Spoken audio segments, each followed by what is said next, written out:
રાજકોટના વીંછિયામાં પોલીસ પર થયેલા પથ્થરમારાના મામલે રાજકોટ સેશન્સ કોર્ટે 63 આરોપીઓના જામીન મંજૂર કર્યા છે। હત્યાના આરોપીને સજા કરવામાં આવે તેવી માંગ કરાઈ છે। 12,000 જેટલા લોકો પોલીસ સ્ટેશન બહાર એકઠા થઈ જતા સ્થિતિ વણસી। ટોળામાંથી પથ્થરમારાની ઘટના બાદ પોલીસે 84 લોકોમાં નામજોગ ફરિયાદ દાખલ કરી 73 લોકોની ધરપકડ કરી। કેબિનેટ મંત્રી કુંવરજી બાવળિયાએ કહ્યું કે કેટલાક લોકો પોતાનું રાજકીય કદ વધારવા માટે લોકોને ઉશ્કેરે છે અને આ વિસ્તારના લોકોનો ફાયદો ઉઠાવી રહ્યું છે, પરંતુ કોઈને અહીં ખાટવા નહીં દો। બાવળિયાએ કહ્યું કે આમ આદમી પાર્ટી માત્ર દેખાવ કરવા આવી છે, વાતો કરવાથી કશું થતું નથી।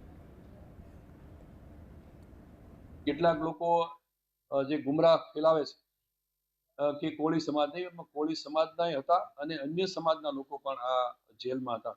બધાને સાથે કઈ રીતે એક જામીન મળે એ રીતનો મારો સતત વકીલ સાથેનો પ્રયાસ, અને એ પ્રયત્નને અંતે સારી દલીલને અંતે અમારા વીંછિયાના એક વકીલ અને રાજકોટના ત્રિવેદીજી એ વકીલની મદદથી દલીલ કરીને આ 63 જેટલા અંદર જે જેલમાં હતા એના આજે મુક્ત કરાવ્યા।